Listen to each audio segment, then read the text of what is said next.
Okay, Mr. and Mrs. O'Neill. Alright, first thing I see when I come up here is what I was telling you about. The skylights are completely jammed with debris. Number one, that roofing should be a lot closer to the base of that skylight. This is way too big of a space here. Okay, there should only be about 1/8 of an inch to 1/4 of an inch max here.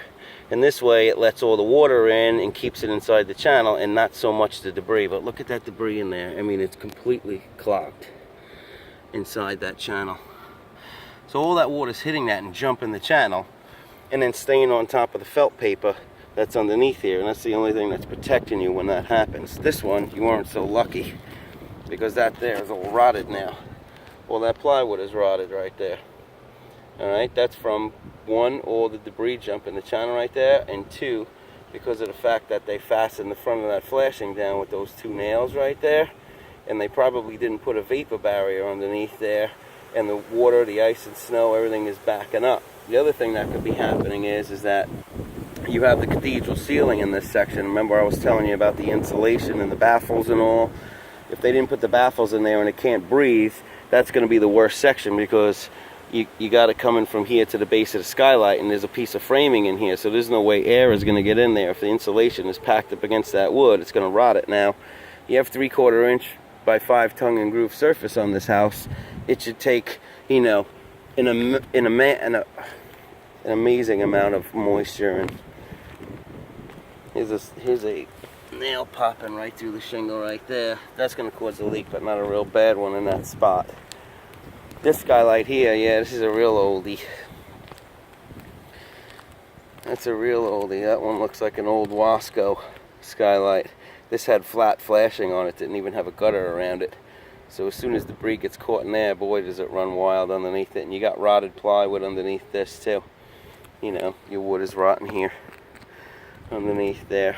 So that definitely needs to get replaced. I would definitely recommend replacing those two as well. You got there a Braun 636 vent that somebody tried to dummy up with a shingle here on top of it. So that's probably roofed wrong around there. I could see on the bottom they didn't come over that flashing with that roof, with that shingle down on the bottom right there.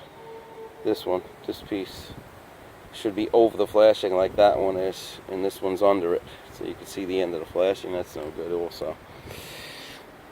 Copper flashing looks good at the chimney, but we're going to end up taking that out and putting new flashing in that chimney anyway. This is your vent pipe for your plumbing. And the boot's nice and tight around there so you not have any leaks there, but that will also get replaced in a new roof system. You have real good ridge vent up here. It's old ridge vent, but it's much better than the new rollout ridge vent that they have.